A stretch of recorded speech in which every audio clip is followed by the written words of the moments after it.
Good morning, dear students. Now, today we are going to begin chapter number 6, Making of a Scientist. Richard Abright has received the Searle Scholar Award and Sering Plough Award for Biochemistry and Molecular Biology. It was his fascination for butterflies that opened the world of science to him.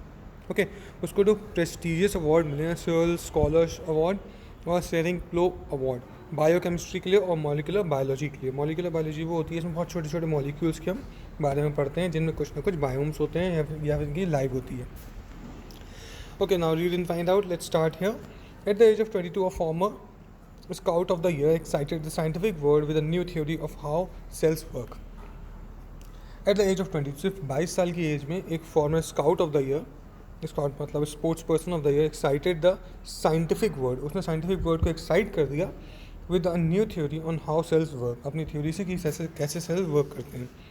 Richard H Ebright and his college roommate explained the theory in an article in the Proceeding of the National Academy of Science. Richard H Ebright और उसके college roommate ने explain की theory को एक proceeding newspaper में जिसका नाम था National Academy of Science. It was the first time this important scientific journal had ever publish the work of college students. यही पहली बार हुआ था जब किसी साइंटिफिक जर्नल ने कॉलेज स्टूडेंट का वर्क पब्लिश किया था। In sports that would be like making the big leagues at the age of 15 and hitting a home run your first time at bat. Okay, sports की अगर बात की जाए that would be like making the big leagues. Sports की बात की जाए तो एक बड़ी लीग होगा at the age of 15 and hitting a home run. Okay, 15 years की एज में बहुत बड़ा होम रन कर देना और फिर फर्स्ट बैट से पहली बार में। For Richard एब्राइट it was the first in a long string of achievement in science and other fields. Richard एब्राइट के लिए बहुत एक अचीवमेंट थी और आगे काफ़ी सारी अचीवमेंट थी, उसके लिए पूरा स्ट्रिंग बना हुआ था, मालाएं बनी हुई साइंस और other fields. And it all started with butterflies, और सारा शुरू कब हुआ? बटरफ्लाइज से शुरू हुआ। And only child Ebright grow up not of reading, वो ग्रो अप हुआ था पढ़ते पढ़ते Pennsylvania. There wasn't much I could do there, बहुत ज़्यादा कुछ करने के लिए नहीं था। वो कहता है I certainly couldn't play football और baseball with a team of one, मैं एक टीम के साथ कभी भी फुटबॉल या बेसबॉल नहीं खेल सकता था। But there was one thing I could do, collect things. एक चीज़ जो थी जो मैं कर सकता था वो ये था कि चीज़ों को कैसे कलेक्ट कर सकता था। So he did and did he ever, और हमेशा वही करता था। Beginning in kindergarten Ebright collected butterflies, वो बटरफ्लाइज को कलेक्ट करता था with the same determination that has marked all his activities. वो सारी एक्टिविटीज़ को एक ही डिटर्मिनेशन से करता था जितना उसको करता था। He also collected rocks, fossils and coins, साथ साथ में वो रॉक्स को, फॉसिल्स को, कॉइन्स को भी कलेक्ट करता था। He became an eager astronomer, तो बाद में एक ईगर एस्ट्रोनॉमर बना। Too sometimes star gazing all night, okay, stars की गेज करता था, स्टार को ध्यान से देखता था रात के टाइम पे, right. Let's move on. From the first he had a driving curiosity along with a bright mind, शुरू से उसके दिमाग में एक अलग टाइप की क्यूरियोसिटी थी, ड्राइविंग क्यूरियोसिटी बोलते हैं उसको, जो कि शो करती थी कि वो एक ब्राइट माइंडेड स्टूडेंट है। He also had a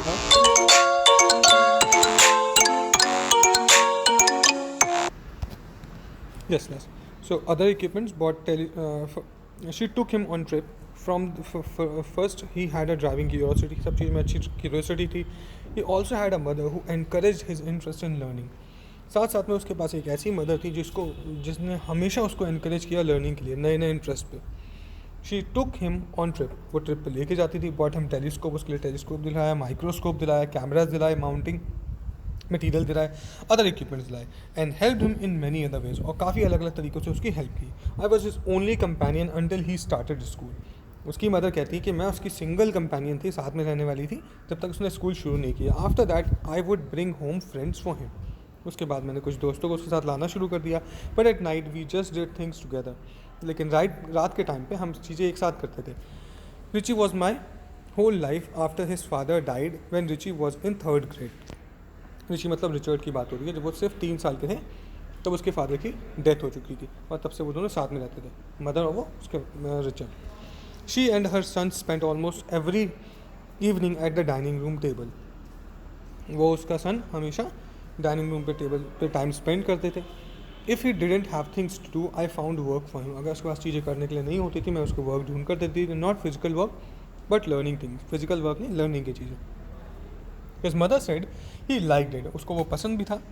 he wanted to learn, वो सीखना चाहता था एंड लर्न ही डिड, और उसने किया भी. He earn top grade in school, हमेशा उसके टॉप ग्रेड्स आते थे स्कूल में. On everyday things he was just like every other kid.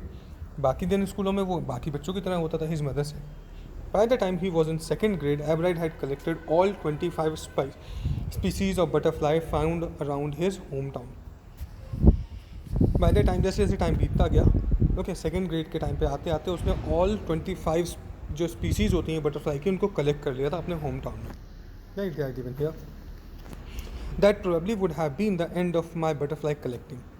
वो कहता है कि हो सकता है इसके बाद मैं बटरफ्लाई कलेक्ट ना कर पाऊँ क्योंकि ये एंडिंग हो गई है यहाँ पर. He said, but then my mother got me a children book. तभी मेरे लिए मेरी मदर मेरे लिए एक चिल्ड्रन बुक लेके आई, द ट्रैवल ऑफ मोनार्क 10, जिसका नेम था the travel of monarch 10. That book which told how monarch butterflies migrate to central America. उसमें लिखा था कि कैसे मोनार्क बटरफ्लाई ने सेंट्रल अमेरिका में माइग्रेट किया. मोनार्क बटरफ्लाई क्या होती है? जो बटरफ्लाइज होती है उनकी जो रानी होती है उसको मोनार्क बोलते हैं, क्योंकि मोनार्क मतलब वैसे भी राजा या रानी हुआ.